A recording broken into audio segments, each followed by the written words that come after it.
আপনি কোরআনে বললেন ফামান কানা ইয়ারজু লিকা রাব্বিহি ফালইআমাল আমালান সালিহা ওয়া লা ইউশরিক বিইবাদাতি রাব্বিহি আহাদা। আল্লাহ বললেন, দুনিয়ার বান্দা বান্দি, তোমরা যদি আমি আল্লাহর সাক্ষাৎ কামনা করো তাহলে কি করবা? নেক আমল করবা, আমলে সালেহ করবা।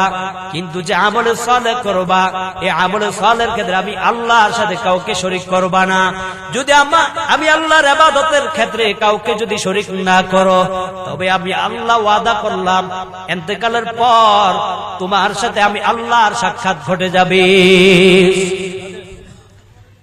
শিরক মুক্ত ইবাদত করলে আল্লাহ কোরআনেও বললেন আল্লাহ তাআলার সাথে আমাদের সাক্ষাৎ হবে। দুনিয়ার থেকে বিদায় নেওয়ার পর সকলে যে আল্লাহকে দেখবে বিষয়টা এমন না।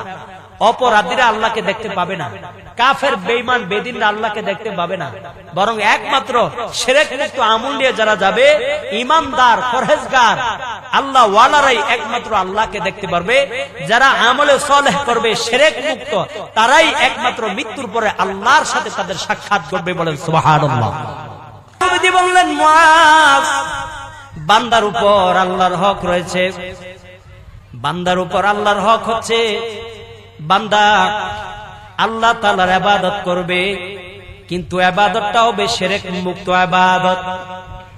বান্দা যখন ইবাদত করবে একমাত্র দিলটাকে খালেস করে আমি আল্লাহর জন্য ইবাদত করছি। বান্দা যখন সালাত আদায় করবে, নামাজ পড়বে, বান্দার দিল নিয়তের সাথে সাথে খুদু খুদু সহিত আল্লাহ আমার সামনে, আমি আল্লাহর সামনে দণ্ডায়মান, এমনটা একাগ্র চিত্তের সহিত নামাজ আদায় করবে। নামাজের নিয়ত করে দুনিয়ার কোনো চিন্তা করবে না। বান্দা আল্লাহ তাআলার ইবাদত করবে, লোক দেখানো কোনো ইবাদত করবে না। বান্দা দান সদকা করবে আল্লাহর সন্তুষ্টির জন্য, লোক দেখানোর জন্য দান সদকা করবে না। বান্দা হজ করবে আল্লাহর সন্তুষ্টির জন্য, লোক দেখানো মানুষ হাদিসা বলবে এই জন্য হজ করবে না। মোট কথা, বান্দা যা কিছু আমল করবে সব আল্লাহর সন্তুষ্টির জন্য, ইবাদত করবে না। অর্থাৎ ইবাদত করলে ইবাদতের সাথে কাউকে শরীক করবে না। এখন দ্বিতীয়বার আল্লাহ রাসূল মুআজকে বললেন, মুআজ, এবার তোমাকে আরেকটা প্রশ্ন করি। নবীজি নিজেই বলতেছেন, মুআজ কিন্তু প্রশ্ন করে না, নবীজি নিজেই বলতেছেন, মুআজ, আল্লাহর উপর বান্দার কি হক রয়েছে তুমি জানোনি? মুআজ এবারও বললেন, লা আ'লামু আল্লাহু আ'লামু ওয়া রাসূলুহু, না ইয়া রাসূলুল্লাহ, আমি জানি না, আল্লাহ এবং তার রাসূল ভালো জানেন। আল্লাহ নবী বললেন, মুআজ, আল্লাহর উপর বান্দার হক রয়েছে। বান্দা ইন্তেকাল করবে শিরক মুক্ত আমল নিয়া, শিরক মুক্ত ইবাদত নিয়া মৃত্যুবরণ করবে। আর আল্লাহর হক আছে বান্দাকে সরাসরি জান্নাতের মেহমান বানায় দেওয়া। আমার আপনার উপর আল্লাহর হক রয়েছে, আমরা শিরক মুক্ত আমল করব। আল্লাহ পাক রব্বুল আলামিন সূরাতুল কাহাফের শেষ নম্বর আয়াতের মধ্যে বলেন, ফামান কানা ইয়ারজু লিকা রাব্বিহি ফালইআমাল আমালান সালিহা ওয়া লা ইউশরিক বিইবাদাতি রাব্বিহি আহাদা। আল্লাহ বলেন, এ বান্দা বান্দি, তোমরা যারা পরকালে আমি আল্লাহর সাক্ষাৎ চাও, আপনারা কার আল্লাহ তাআলার সাক্ষাৎ চান? হাতটা তুলে আল্লাহকে দেখান। আল্লাহ, আমার সামনে যারা উপস্থিত তারা আপনার সাথে সাক্ষাৎ করতে চায়। হাত তুললো, আমি দেখলাম। পর্দার আড়ালে মা বোনরাও হাত তুলতে পারে, আমি জানি না। কিন্তু যারা আমার আলোচনা শ্রবণ করছেন, আল্লাহ, এই মানুষগুলো আপনাকে দেখতে চায়। আরেকটা দোয়া আছে, বলেন, ইয়া রব্বি লাকাল হামদু কামা ইয়ানবাগি লিজালালি ওয়াজহিক ওয়া আযীমি সুলতানিক। এই দোয়াটাও আল্লাহর সাথে সাক্ষাৎ ঘটার দোয়া। সুবহানাল্লাহ বলেন। একজন সাহাবী আল্লাহ রাসূলের দরবার আল্লাহর প্রশংসার শানে এই দোয়াটা পাঠ করলেন। আল্লাহর নবী সাল্লাল্লাহু আলাইহি ওয়াসাল্লাম বলেন, কে এই দোয়াটা পাঠ করলা? সাহাবী বলে, ইয়া রাসূলুল্লাহ, আমি এই দোয়াটা পাঠ করেছি। আল্লাহর নবী বলেন, তুমি কেমন দোয়া পাঠ করছো তুমি জানোনি? মাফহুমুল হাদিস, আমি দেখছি আল্লাহর ফেরেশতারা আসমান থেকে তোমার দোয়ার সওয়াব লেখার জন্য নাজিল হয়ে গেছে। সুবহানাল্লাহ। কিন্তু এই ফেরেশতারা কি সওয়াব লিখবে? তারা আল্লাহকে বলতেছে, আল্লাহ তোমার বান্দা তো এত সুন্দর দোয়া পড়লো, প্রশংসা করলো তোমার, কিন্তু আমরা তো ভেবে পাই না কি লিখবো তার সওয়াব। আল্লাহ তাআলা জানায় দেয়, আল্লাহ কিন্তু জানে, জানার পরও ফেরেশতাদেরকে বললেন, ও ফেরেশতারা বলো না আমার বান্দা আমার সামনে কি তাসবিহ কি প্রশংসা করলো। আল্লাহ তাআলা জানার পরও আল্লাহ তাআলার কাছে এই প্রশংসাটা বড় ভালো লেগে গেছে। এই জন্য ফেরেশতারাও তখন বললেন, আল্লাহ আপনার বান্দা বলেছে, ইয়া রাব্বি লাকাল হামদু কামা ইয়ানবাগি লিজালালি ওয়াজহিক ওয়া আযীমি সুলতানিক। এই দোয়াটা পড়ছে আল্লাহ তাআলা ফেরেশতাদেরকে জানায় দিলেন, এ ফেরেশতাদের দল, আমার বান্দা আমার সামনে যে প্রশংসা বলছে, তোমরা এই প্রশংসার সওয়াব লেখার দরকার নাই, তোমরা হুবহু এই দোয়াটা বান্দার আমলনামায় লিখে দাও। বান্দা দুনিয়া থেকে বিদায় নিবে, কিয়ামতের ময়দানে আমি আল্লাহ সরাসরি বান্দার সাথে সাক্ষাতে এই দোয়ার প্রতিদান দিয়ে দিব। তাহলে আমরা যারা পড়ছি আমরাও আশা করতে পারি আমাদের ক্ষেত্রে ফেরেশতারা সওয়াব লেখে নাই, কিয়ামতের ময়দানে আল্লাহর সাথে সাক্ষাৎ ঘটাইয়া আল্লাহ তাআলা আমাদেরকে এই দোয়ার প্রতিদান দিবেন। আবার বলি, ইয়া রব্বি বলেন, লাকাল হামদু কামা ইয়ানবাগি লিজালালি ওয়াজহিক ওয়া আযীমি সুলতানিক। এই দোয়া এবং শিরক মুক্ত আমলের মাধ্যমে আল্লাহ তাআলা আমাদের সকলকে কিয়ামতের ময়দানে সরাসরি আল্লাহর দিদার লাভ করার তৌফিক দান করুন, বলেন আমিন। বলছিলাম মুআজ ইবনে জাবালের কথা। মুআজ ইবনে জাবাল রাদিয়াল্লাহু তাআলা আনহু কে ছিলেন? এই মুআজ ইবনে জাবাল একদিন আল্লাহ রাসূলের হুজরার সামনে দরজায় গিয়ে দাঁড়ায় আছেন, অপেক্ষা করছেন। দরজা এইভাবে নক করতেছে, দরজা খুলতে একটু দেরি হয়েছে। আল্লাহ রাসূল দরজা খুলে দেখে মুআজ দাঁড়িয়ে আছে। নবীজি বললেন, মুআজ তুমি দাঁড়িয়ে আছো, আমি তোমাকে জান্নাতের দরজার একটা রত্ন ভান্ডার তোমাকে শিখিয়ে দিব না? মুআজ বললেন, হ্যাঁ ইয়া রাসূলুল্লাহ। আল্লাহ নবী বললেন, মুআজ তুমি পাঠ করবা লা হাওলা ওয়ালা কুওয়াতা ইল্লা বিল্লাহ। এটা জান্নাতের রত্ন ভান্ডার, জান্নাতের গুপ্তধন। অন্য এক হাদিসের মধ্যে আছে, এই দোয়াটা যে বান্দা পাঠ করবে ওই বান্দার সমস্ত গুনাহ খতায়াহু আল্লাহ তাআলা গুনাহগুলো তার মিটায়া দেয়। শুধু তাই নয়, ওই বান্দার যদি সমুদ্রের ফেনা পরিমাণ গুনাহ থাকে, লা হাওলা ওয়ালা কুওয়াতা ইল্লা বিল্লাহ, এর 11টা আছে সুবহানাল্লাহ, লা ইলাহা ইল্লাল্লাহু আল্লাহু আকবার, ওয়ালা হাওলা ওয়ালা কুওয়াতা ইল্লা বিল্লাহ। আবারও বলছি, লা ইলাহা ইল্লাল্লাহু আল্লাহু আকবার, ওয়ালা হাওলা ওয়ালা কুওয়াতা ইল্লা বিল্লাহ। এই দুইটা জিকির যে একসাথে সমন্বয় করে পড়বে, আল্লাহর নবী বলেন ওই বান্দার জিন্দেগীর গুনাহ তো আল্লাহ মাফ করবে। সমুদ্রের ফেনা পরিমাণ যদি গুনাহ থাকে, আল্লাহ পাক রব্বুল আলামিন ওই গুনাহগুলিও তার মাফ করে দেয়।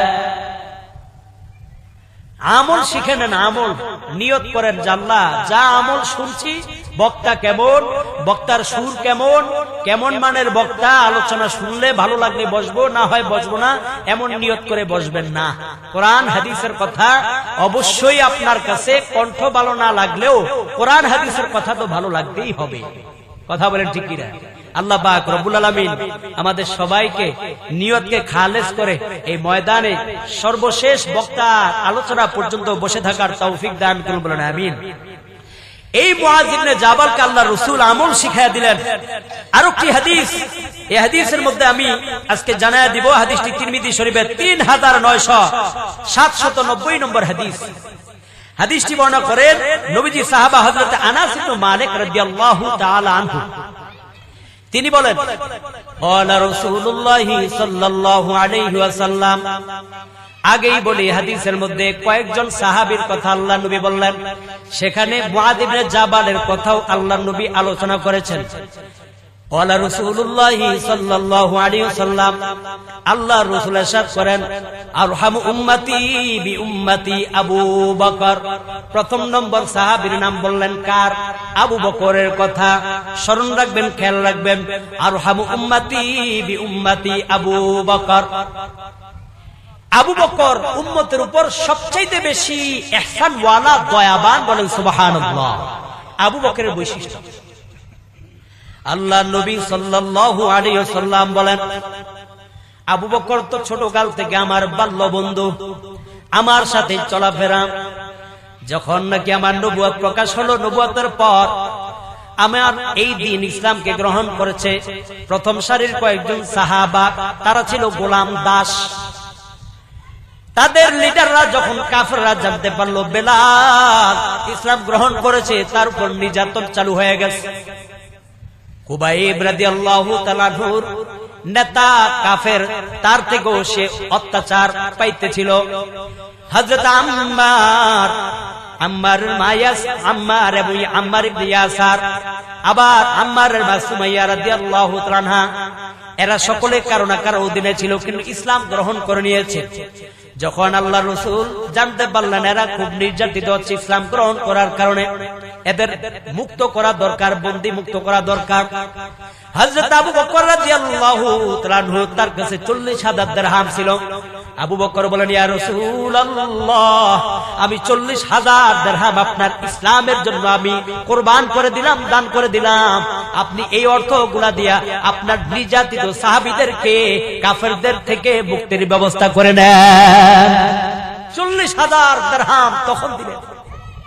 এই জন্য আবু বকরের কথা বললেন যে আবু বকর, আরো অনেক কথা আছে, আবু বকরের দানের কথা তো আপনারা সকলেই জানেন। ওমর আর আবু বকরের মধ্যে কি পরিমাণ কম্পিটিশন থাকতো ইবাদতের ক্ষেত্রে, ফাসতাবিকুল খায়রাত, একে অপর থেকে প্রতিযোগিতা, যে আল্লাহ বলছেন কোরআনে তোমরা ইবাদতের ক্ষেত্রে প্রতিযোগিতা করা। হযরত আবু বকর আর ওমরের মধ্যে এই প্রতিযোগিতাটা সবচাইতে বেশি দেখা দিত। সুবহানাল্লাহ। আল্লাহ রাসূল থেকে একটা কথা শোনা মাত্রই এটার উপর আমল করতেন, সব সাহাবায়ে কেরাম তো আমল করতেন, তবে সবচাইতে বেশি অগ্রসর আর অগ্রগামী ছিলেন হযরত আবু বকর এবং ওমর। এই আবু বকর রাদিয়াল্লাহু তাআলা আনহুর গুণ বললেন যে আবু বকর উম্মতের উপর সবচাইতে বেশি দয়াবান, সবচাইতে বেশি ইহসানকারী হযরত আবু বকর। 2 নম্বর বললেন ওয়া আশাদুহুম ফি আমরিল্লাহি ওমর। বলেন তো কার নামটা বললাম? সবাই বলেন। নবীজি বললেন ওয়া আশাদুহুম ফি আমরিল্লাহি ওমর, অর্থাৎ ওমর রাদিয়াল্লাহু তাআলা আনহু আল্লাহ তাআলার বিধান জমিনে বাস্তবায়ন করার জন্য সবচাইতে বেশি কঠোর ছিলেন। কঠোর হযরত ওমর সবচাইতে বেশি কঠোর ছিলেন। তিনি যখন আমিরুল মুমিনিন হলেন, ওমরের মেজাজ সম্পর্কে তো সবাই জানতো। তা আমিরুল মুমিনিন হওয়ার পর কিছু কিছু সমালোচকরা বলতে লাগলো, এত কঠিন নেতা, এত কঠোর মেজাজের স্বভাবের লোক, তিনি আমিরুল মুমিনিন হয়েছেন, না জানে আল্লাহ জানে কি হয়। তা আমিরুল মুমিনিন বললেন, আচ্ছা আমি কি বাদশা না খলিফা? তা একজন বললেন, আমিরুল মুমিনিন, বাদশা আর খেলাফতের মধ্যে অনেক পার্থক্য। আমার বিষয়টা বুঝছেন, বাদশা আর খেলাফতের মধ্যে অনেক পার্থক্য। কয় কি, কেমন বলো? কয় বাদশা বলা হয় জনগণ থেকে কোনো কিছু নেওয়ার ক্ষেত্রে এবং বাদশার পক্ষ থেকে দেওয়ার ক্ষেত্রে কোনো নিয়ম নীতির তোয়াক্কা করে না, বরং জনগণ থেকে অধিক পরিমাণে নেয়, বাদশা নিজের পক্ষ থেকে কম দেয়। কথা বলেন ঠিক কিনা? জনগণ থেকে অধিক পরিমাণে নেয় আর বাদশা নিজের পক্ষ থেকে কম দেয়, অর্থাৎ জনগণ থেকে নিয়ে জমায়েত করে রাখে, কোন নিয়ম নীতির তোয়াক্কা করে না, ব্যয়ের ক্ষেত্রে কোন নিয়ম নীতি তোয়াক্কা করে না। আর খেলাফত কাকে বলে? খলিফা হচ্ছে জনগণ থেকে যা নিবে, বাদশা জনগণ থেকে যা নিচ্ছে তার চাইতে বাদশা নিজের থেকে আরো বেশি দিবে। এটার নাম হচ্ছে বাদশা আর খলিফা। হযরত ওমর চুপ রইলেন। এবার ওমর পুরাতন সাহাবী সালমান ফারসি রাদিয়াল্লাহু তাআলা আনহুকে জিজ্ঞেস করলেন, সালমান তুমি বলো বাদশার খলিফার মধ্যে পার্থক্য কি? সালমান বললেন, আমিরুল মুমিনিন, বাদশা হচ্ছে জনগণের জমিন থেকে 1 দিরহাম বা তার চাইতে কম পরিমাণ সম্পদ গ্রহণ করে, কিন্তু এটা গ্রহণ করার ক্ষেত্রে সে অন্যায়ভাবে অপচয়ভাবে খরচ করে। আর খলিফা হচ্ছে তার বিপরীত, মানে জনগণ থেকে 1 দিরহামও যদি সে অর্থ নেয় বা তার চাইতেও কম মূল্যের যদি কোনো বস্তু গ্রহণ করে, ওই খলিফা এটা জনগণের কল্যাণেই ব্যয় করে, অপচয় বা অন্যায় পথে ব্যয় করে না। এখন বলেন, বাদশাহী দরকার না খলিফা দরকার? হ্যাঁ, বাদশাহী দরকার না খলিফা দরকার? খলিফা হতে হলে খেলাফত দরকার, খলিফার জন্য খেলাফত দরকার। আমি বলি বারবার, আমি আওয়ামী লীগ বুঝি না, আমি বিএনপি বুঝি না, আমি একজন মুসলমান। মদিনার রাষ্ট্র যেভাবে আল্লাহ রসুল কায়েম করেছেন, সাহাবাই কেরাম রসুলের আদর্শে আদর্শিত হয়ে হযরত আবু বকর, হযরত ওমর, হযরত ওসমান, হযরত আলী রাদিয়াল্লাহু তাআলা আনহুম যেভাবে তারা এই মদিনার রাষ্ট্রকে খেলাফতের মাধ্যমে প্রতিষ্ঠা করেছিলেন, ঠিক আমাদের বাংলার জমিনটাও এরকম খেলাফতের মাধ্যমে প্রতিষ্ঠা হোক, এটা আমরা চাই কি চাই না? আমাদের ইসলামের ক্ষেত্রে, এটা আমাদের ইসলামের ক্ষেত্রে আমরা এটা চাবো, কারণ আমরা মুসলমান। মুসলমান শান্তি চায়। খেলাফতের বাহিরে কোন তন্ত্র মন্ত্র দিয়ে কোনদিন বাংলার জমিন শান্তিপূর্ণ হতে পারে না, না না। কথা বলেন ঠিক কিনা? খেলাফত কায়েম করতে হবে। যে কোনো দল, খেলাফতের বাহিরে যত দল আছে দেখবেন স্বার্থ ছাড়া কেউ দল করে না, স্বার্থ ছাড়া কেউ দল করে না।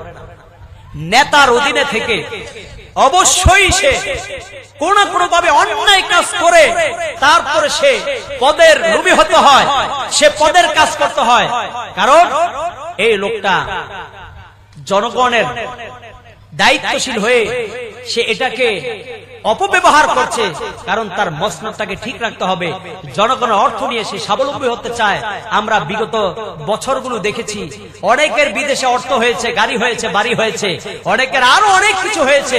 দায়িত্বশীল যারা, সাইয়্যিদুল কওমি খাদিমুহুম, যারা জাতির নেতা হবে তারা তো জাতির সেবক হবে। সেবকের তো জনগণের চাইতে বেশি সম্পদ থাকতে পারে না। কথা বলে ঠিক কিনা? কিন্তু আজকে আমার আপনার অর্থ নিয়ে বাজার সম্পদগুলো, বাজারের মূল্য যেভাবে বৃদ্ধি করে আমাদেরকে আজকে কোন ঠাসা করে রেখেছে। আজকে 500 টাকা বাজারে নিয়ে গেল, মনে হয় না যে 2-3টা আইটেম আপনি কিনে বাড়িতে আসতে পারেন। আল্লাহ তাআলা সকল সিন্ডিকেটদেরকে হেদায়েত দান করুক। আর আমাদের বাংলাদেশ যেন মুসলমানদের জায়গা থেকে, মুসলমানদের জায়গা থেকে এখন এক হয়ে খেলাফত প্রতিষ্ঠার জন্য আমরা যেভাবে লড়াই করা দরকার, যেভাবে নামা দরকার, যেভাবে মানুষকে বুঝানো দরকার, যেভাবে বুঝাইলে খেলাফত কায়েম হবে, প্রতিষ্ঠা লাভ হবে, মানুষ বুঝবে আসলে খেলাফত দ্বারাই বাংলাদেশ একমাত্র শান্তিপূর্ণ দেশ হিসাবে গড়ে উঠবে, জনগণ প্রত্যেকে তাদের ন্যায্য অধিকার পাবে। তাহলে সেই বিষয়টা যদি আমরা বুঝাইতে পারি, ইনশাআল্লাহ আমাদের এই আলোচনা সার্থক হবে। আমরা যদি চেষ্টা করি, মুজাহাদা করি, সংগ্রাম করি, নিয়ত করি, আল্লাহ অবশ্যই আমাদের দেশের মধ্যে একদিন না একদিন খেলাফত কায়েম করেই দিবে ইনশাআল্লাহ। বলছিলাম মুআয ইবনে জাবাল রাদিয়াল্লাহু তাআলা আনহুর ব্যাপারে। এই মুআয ইবনে জাবালের হাদিস বর্ণনা করতে গিয়ে প্রথমে বললাম হযরত আবু বকর, নবীজি আবু বকরের শানে কি সার্টিফিকেট দিলেন? উম্মতের উপর সবচেয়ে বড় ইহসানের সার্টিফিকেট দিলেন। 2 নম্বর হযরত ওমরের ক্ষেত্রে বললেন, ওমর হচ্ছে এই জমিনে আল্লাহর বিধান বাস্তবায়নের ক্ষেত্রে সবচেয়ে বড় কঠোর। আবার ওমর ক্ষমতা পাওয়ার পরে বললেন মিম্বারে গিয়ে, এই জনগণ, তোমরা আমি ওমরকে দেখে ভয় পাও না, আমি জালেমের বিরুদ্ধে কঠোর, জালেমের বিরুদ্ধে আমি ওমর কঠোর। কারণ কোন জালেমকে, দুর্বলদের অধিকার হরণ করতে আমি ওমর দিব না। আমি ওমরের শাসনামলে কোন জালেম দুর্বলদের অধিকার হরণ করবে আর মানুষের ন্যায্য অধিকারকে বাস্তবায়ন করতে দিবে না, সে ভক্ষণ করে খাবে, আমি সেটা হতে দিব না। জালেমের ক্ষেত্রে আমি হলাম কঠোর। তবে যদি কেউ সৎভাবে জীবন যাপন করে, ভালোভাবে নেক আমল করে জীবন যাপন করে, আমি তার জন্য হবে সবচাইতে কোমল। সুবহানাল্লাহ, কত সুন্দর, কঠোর আর কোমল। তাহলে হযরত ওমর জালেমের ক্ষেত্রে কঠোর, আর যারা সৎ এবং নেককার ব্যক্তি হবেন, সদাচার হবেন, তাদের জন্য হযরত ওমর হবেন কোমল।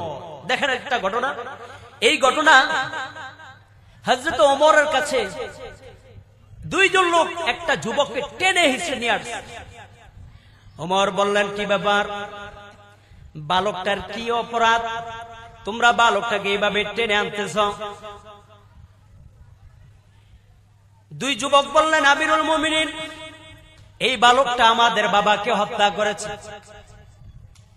আমিরুল মুমিনিন বালককে জিজ্ঞাসা করলেন, কথা কি সত্য? বালক বললেন, হ্যাঁ আমিরুল মুমিনিন, আমি তাদের বাবাকে হত্যা করেছি, তবে দুর্ঘটনাবশত। এবার ব্যাখ্যা দিলেন, আমিরুল মুমিনিন, এই যুবক দুইজনের বাবার বাগানের মধ্যে আমার উটটা চলে গেছে ভুলে। তাদের বাবা আমার উটের দিকে পাথর নিক্ষেপ করেছে। পাথর নিক্ষেপ করে উটের চোখে লাগছে। উটটা যন্ত্রণার মধ্যে সহ্য করতে পারে নাই, তার যন্ত্রণায় ছটফট করতেছে আর চোখ দিয়া পানি পড়তেছে।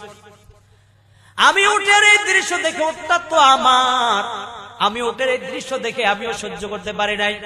আমিও একটা পাথর নিয়ে ওই লোকটার দিকে আঘাত করলাম, ওই লোকটার দিকে নিক্ষেপ করলাম, কিন্তু ঘটনাক্রমে পাথরটা তার মাথার মধ্যে লেগে যায়, লোকটা সাথে সাথে মারা যায় দুর্ঘটনাবশত।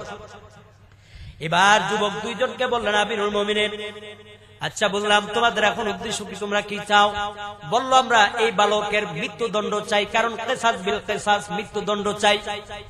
ওমর বালকের সদাচার আর কোমল বালকের সত্য কথার কারণে ওমর দুই যুবকের কাছে রিকোয়েস্ট করতেছে, বালককে কি একটু ক্ষমা করে দেওয়া যায় না? তারা বলল, না, আমরা ক্ষমা করব না, তার ফাঁসি চাই। এবার হযরত ওমর বালককে জিজ্ঞেস করলেন, এ বালক, তোমরা বলো, তুমি বলো, তোমাকে তো এখন ফাঁসি দিতেই হবে, ফাঁসি না দিলে উপায় নাই, তারা মানবে না। তোমার কোন শেষ ইচ্ছা আছে কিনা? যেহেতু ফাঁসির দণ্ডায়মান ব্যক্তিদেরকে বলে তাদের শেষ ইচ্ছাটা জানতে চায়। বালক বললেন, আমিরুল মুমিনিন, আমার আব্বা মারা যাওয়ার পর, মারা যাওয়ার আগে আমাকে কিছু সম্পদ দেয়া গেছে, আমি ওই সম্পদগুলো এক জায়গায় গোপন করে রাখছি।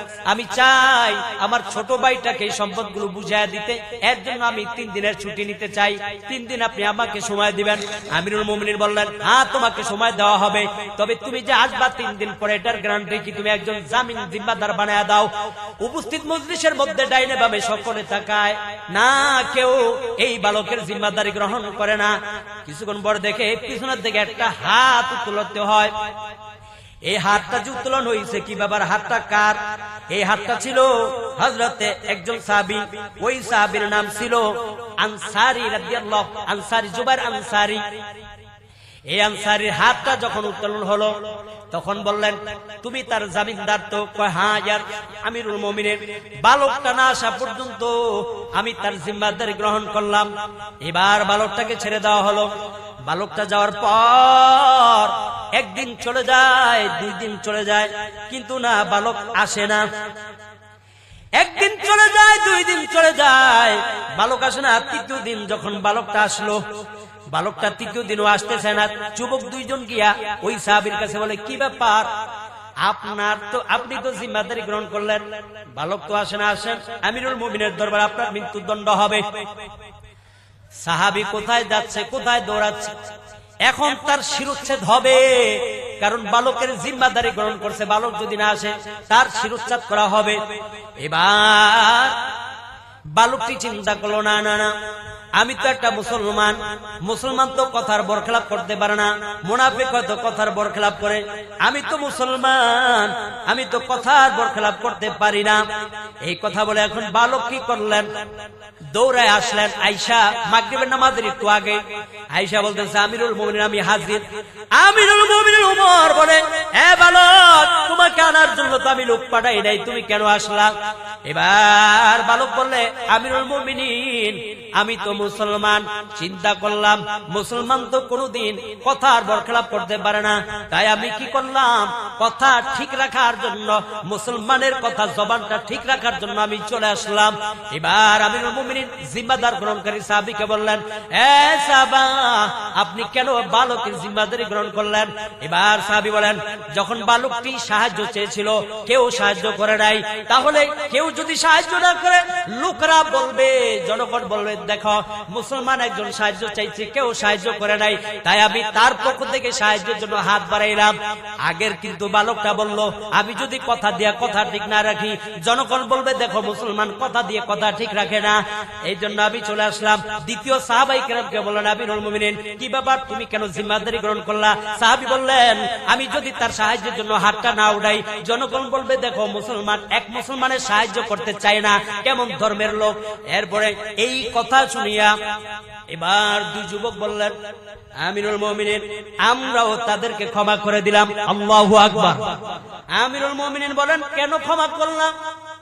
এবার দুই যুবক বলতেছে, আমিরুল মুমিনিন, আমরা যদি ক্ষমা না করি তাহলে জনগণ বলবে, দেখো মুসলমানের কাছে ক্ষমা চাইছে কিন্তু মুসলমান তাদেরকে ক্ষমা করে নাই। কেমন ধর্মের লোক মুসলমানদেরকে ক্ষমা করে।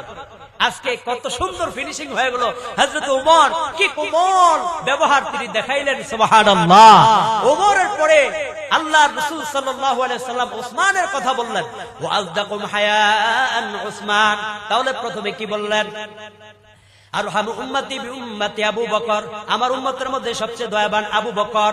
2 নম্বর বললেন, ওয়া আশাদ্দু ফি আমরিল্লাহি ওমর, আমার উম্মতের মধ্যে অর্থাৎ জমিনের মধ্যে আল্লাহর বিধান বাস্তবায়নের ক্ষেত্রে ওমর হলো সবচেয়ে বেশি কঠোর। 3 নম্বর বললেন, ওয়া আযদাকুম হায়াআন উসমান, আল্লাহ তাআলা ওসমানকে অধিক পরিমাণ লজ্জা দান করেছেন। ওসমানের লজ্জার কারণে স্বয়ং ফেরেশতারাও লজ্জা বোধ করতেন। আল্লাহর রাসূল সাল্লাল্লাহু আলাইহি ওয়াসাল্লাম তিনিও লজ্জা বোধ করতেন। একদিন নবীজি ঘরের মধ্যে শোয়া অবস্থায় হযরত আবু বকর অনুমতি চাইলেন ঘরে আসার জন্য। এসে আল্লাহর রাসূলের সাথে কথা বলে চলে গেলেন। এবার নবীজি কিন্তু তখন শোয়া অবস্থায়। হযরত ওমর আসলেন অনুমতি নিয়ে, ওমরও কথা বলে চলে গেলেন। কিন্তু হযরতে ওসমান যখন বললেন, ইয়া রাসূলুল্লাহ, আমি ওসমান আপনার সাথে কথা বলতে চাই। এবার আল্লাহর রাসূল শোয়া থেকে উঠাইয়া কাপড় চোপড় ঠিক করলেন। আয়েশাকে বললেন, আয়েশা তুমিও গুছগাছ হও, ঠিকঠাক হও। আয়েশা বললেন, এবার ঠিকঠাক হওয়ার পর হযরত ওসমানের সাথে কথা বলে ওসমানকে যখন বিদায় দিলেন, আয়েশা বললেন, ইয়া রাসূলুল্লাহ, আগে আবু বকর আসলো, আপনি শোয়া থেকে উঠলেন না, আমাকেও কিছু বললেন না। ওমর আসলো, আপনি শোয়া থেকে উঠলেন না, আমাকেও কিছু বললেন না। কিন্তু ওসমান যখন আপনার কাছে আসলো, আপনি কেন ওসমান আসার পর নিজে শোয়া থেকে উঠে গেলেন, আমাকেও একটু ঠিকঠাক মতো করে বসতে বললেন? আল্লাহর নবী বলেন, এ আয়েশা, ওমরকে জানোনি, ওসমানকে জানোনি?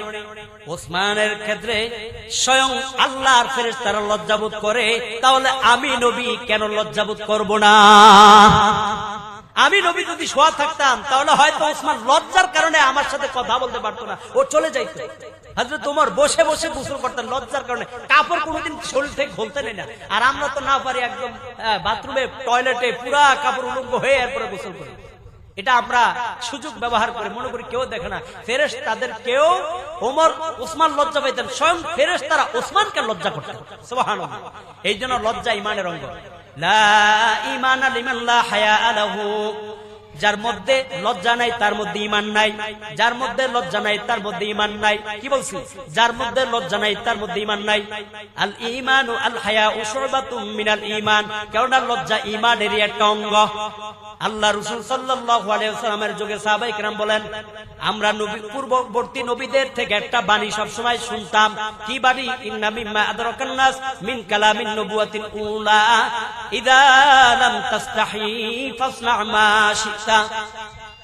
আল্লাহ নবীর যুগে সাহাবায়ে কেরামের মধ্যে বলা বলি হতো, তোমার মধ্যে যদি লজ্জা না থাকে তাহলে তুমি যা ইচ্ছা তাই করে বেড়াতে পারো। লজ্জা না থাকলে তুমি পর্দাহীন মাঠে, তুমি পর্দাহীন বাজারে, তুমি পর্দাহীন কলেজে, তুমি পর্দাহীন স্কুলে ঘুরে বেড়াইতে পারো। কথা বলে ঠিক কিনা? লজ্জা না থাকলে, লজ্জা ঈমানের একটা অংশ। আপনার মেয়ে যেন বোরকার সাথে, আলহামদুলিল্লাহ আমার কাছে অনেক বড় ভালো লাগছে যে এখানে একটা স্কুল দিয়ে প্রবেশ করেছি, যেই স্কুলের মধ্যে অধিকাংশ নারীদেরকে আমি দেখেছি সকলেই হিজাব পরিহিত, পর্দার সাথে। এরকম যদি প্রত্যেকটা স্কুল তাদের মেয়েদের জন্য অন্ততপক্ষে যে শারীরিক গঠন যেন দেখা না যায়, তাদেরও তো একটা পর্দা আছে। ওয়ালা তাবাররাজনা তাবাররুজাল জাহিলিয়াতিল উলা, জাহিলিয়াতিল উলা বলছে ওই অন্ধকার যুগে, জাহিলি যুগের অন্ধকার নারীদের ন্যায় তোমরা সাজসজ্জার তোমাদের চেহারা প্রদর্শন করার জন্য বাহিরে বের হও না। অর্থাৎ এখানে ওয়ালা তাবাররাজনা মানে আল্লাহ তাআলা পর্দার বিধানকে বাস্তবায়ন করলেন। পর্দা করে তোমরা বের হও, তোমাদের সজ্জা তোমাদের স্বামী, তোমাদের মা বাবার মধ্যে, ভাই বোনের মধ্যে সীমাবদ্ধ রাখো। কিন্তু ভিন্ন পুরুষকে দেখানোর জন্য, বাজারে মুখ খুলে সাজসজ্জা দেখানোর জন্য পর্দাহীন হয়ে তোমরা সেখানে যাও না। যদি যাও তাহলে তোমাদের উপর ফেরেশতাদের লানত, আল্লাহর গজব। বলেন নাউযুবিল্লাহ। আমাদের নারীদেরকে আল্লাহ তাআলা এরকম পর্দার সাথে সচেতন হয়ে চলবার তৌফিক দান করুন। বলেন আমিন। এবার আসেন আল্লাহ রাসূল সাল্লাল্লাহু আলাইহি ওয়াসাল্লাম মুআয ইবনে জাবালের ব্যাপারে বললেন। ওয়া'আলামুহুম বিল হালালি ওয়াল হারামি মুআয ইবনে জাবাল, শরীয়তের মধ্যে হালাল এবং হারামের ব্যাপারে মুআয ইবনে জাবাল সবচাইতে বেশি জ্ঞান রাখেন। হালাল এবং হারামের ব্যাপারে মুআয ইবনে জাবাল সবচেয়ে বেশি জ্ঞান রাখেন। আল্লাহ তাআলা মুআয ইবনে জাবালকে, আল্লাহ রাসূল মুআয ইবনে জাবালকে হালাল এবং হারামের ক্ষেত্রে কি দিলেন? সার্টিফিকেট দিলেন যে তিনি সবচেয়ে বেশি জানেন। মুআয ইবনে জাবালকে নবীজি কত ভালোবাসেন, তাকে 10টা নসিহত করলেন। আল্লাহ রাসূল বললেন, মুআয আমি তোমাকে বিআশি কালিমাতিন 10টা নসিহত করছি, এই 10টা নসিহত তুমি ভালো করে শুনে নাও। 1 নম্বর বললেন, লা তুশরিক বিল্লাহি শাইআ, তুমি আল্লাহর সাথে কাউকে হত্যা করবে না। ওয়া ইন কুতিলতা ওয়ালাউ কুতিলতা, যদিও তোমাকে হত্যা করে, ওয়া হুররিকতা, যদিও তোমাকে জ্বালিয়ে দেওয়া হয়, তবুও তুমি তোমার ঈমানকে নষ্ট করবে না, ঈমানকে বিক্রি করবে না, তুমি আল্লাহর সাথে কাউকে শরীক করবে না। 1 নম্বর সবক দিলেন। আল্লাহর সাথে শরীক করার ক্ষেত্রে আমরা জানি আল্লাহর সাথে শরীক করবে না এরকম একটা দল ফেরাউনের হাতে নির্যাতিত হয়ে তারা হত্যা হয়েছে, মানে শহীদ হয়েছে। যখন ফেরাউন আর মূসা নবীর মধ্যে এবার বিভিন্ন অতীতে অনেক ঘটনা ছিল, একটা ময়দানে জমায়েত হয়েছে। ফেরাউনের জাদুকররা সেই ময়দানের মধ্যে লাঠি আর দড়ি ফেলাইছে। এই লাঠি আর দড়িগুলো এগুলো সব সাপ আকারে এইভাবে চলতেছে। এটা জনগণের চোখে একটা দাদা মিথ্যা, এটা একটা অলিক একটা বিষয় ছিল, আসলে বাস্তবে এগুলো সাপ ছিল না। আল্লাহ তাআলা মূসা নবীকে বলে, ওয়াহাইনা ইলা মূসা আন আলকি আসাক, এ মূসা তুমি তোমার ডান হাতে যে লাঠি আছে এটাকে নিক্ষেপ করো। ফা ইযা হিয়া তালকাফু মা ইয়াফিকুন, এই সাপটা যখন ফালাইলো, সূরাতুত তাহার মধ্যে আল্লাহ তাআলা বলেন, ফাওজাসা ফি নাফসি খিফাতাম মূসা, মূসা নবী ভয় পেয়ে গেল। আল্লাহ তাআলা বললেন, কুল্লা লা তাখাফ, তুমি ভয় পাও না, ইন্নাকা আনতাল আলা, তুমি বিজয় লাভ করবা। সুবহানাল্লাহ। এই সাপ এই লাঠিটা যখন ছেড়ে দিল, ব্যাখ্যার মধ্যে আসছে এই লাঠিটা 3 তালা বিশিষ্ট একটা অজগর সাপের মতো হা করে রইল। হা করার পর মাঠের মধ্যে যত সাপ আর দড়ি, যত লাঠি আর যত রশিগুলো সাপ আকারে ছিল সবগুলাকে হা করে গিলে ফেলতেছে। এখন এই দৃশ্য দেখে জাদুকররা, ফেরাউনের জাদুকর হাজার হাজার, তারা বলতেছে সাথে সাথে ওয়া উলকিয়া সাহারাতু সাজিদিন, তারা সাথে সাথে সিজদায় পড়ে গেল। সিজদায় পড়ে যাওয়ার পর বলতেছে, ক্বালু আমান্না বিরাব্বিল আলামিন, আল্লাহু আকবার। তারা সাথে সাথে সিজদায় পড়ে গেল, বলল আমরা রব্বি মূসা ওয়া হারুন, মূসা এবং হারুনের রবের উপর ঈমান আনলাম।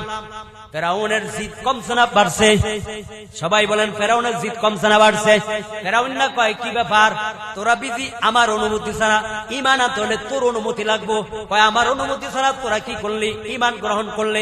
লা উকাত্তিআন্না আইদিয়াকুম ওয়া আরজুলাকুম মিন খিলাফিন ওয়া লা উসাল্লিবান্নাকুম আজমাইন, আমি তোদের ডান হাত কাটবো আর বাম পা কাটবো, তোদেরকে শুলিতে চড়ায়া তোদের সকলকে হত্যা করব।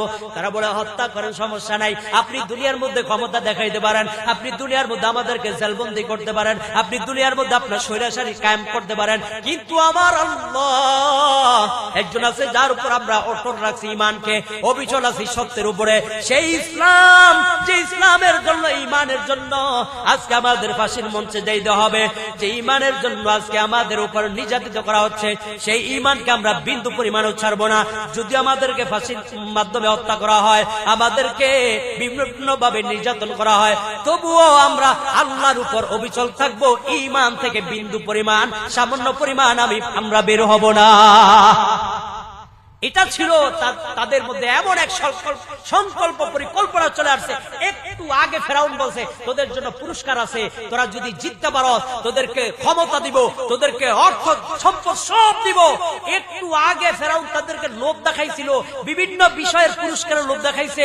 আর যখন ফেরাউনের জাদুকররা দেখলো সাপ, বাবা আমরা তো মিথ্যা, ফেরাউন সত্য, সাথে সাথে ঈমান আনার পর এমন এক ঈমান আনছে যে ঈমান সাথে সাথে ফেরাউনের দেওয়া পুরস্কারের কথা ভুলাইয়া দিয়া ফেরাউন হত্যাও করবে, সেই কথাকে একদম তোয়াক্কা না করে আল্লাহর উপর ঈমানের ক্ষেত্রে তারা দৃঢ় প্রত্যয়ে অবিচল ছিলেন। এই অবস্থায় তাদেরকে হত্যা করা হয়েছে। তারা বলছে আমরা আল্লাহর কাছে চলে যাব, আমাদের এটা মৃত্যু না, বরং আমরা শহীদি মরণ লাভ করব। সুবহানাল্লাহ। আমরাও আমাদের ঈমান বিক্রি করব না ইনশাআল্লাহ। যতজনে লোভ দেখাক না, ইসলামী দলের মধ্যে আছি, ইসলাম দিয়ে সমাজ প্রতিষ্ঠা করব, ইসলাম দিয়ে আমি আমার ব্যক্তি জীবনকে সাজাবো, আমি আমার ইসলাম দিয়ে আমার পরিবারকে সাজাবো, আমি ইসলাম দিয়ে আমার সমাজকে সাজাবো, আমি ইসলাম দিয়ে আমার রাষ্ট্রকে সাজাবো। কথা বলেন ঠিক কিনা? এই ইসলামের বহির্ভূত যদি কেউ ভিন্ন কোন তন্ত্র মন্ত্র দিয়ে আমাদেরকে প্রলোভন দেখাইয়া, লোভ দেখাইয়া, তারা যদি ভিন্ন কোন আইন দিয়ে রাষ্ট্র পরিচালনা করতে চায়, মনে রাখবেন কিয়ামতের ময়দানে আপনাকে ওই নেতার অনুগামী হয়ে উঠতে হবে। সেদিন কি জবাব দিবেন?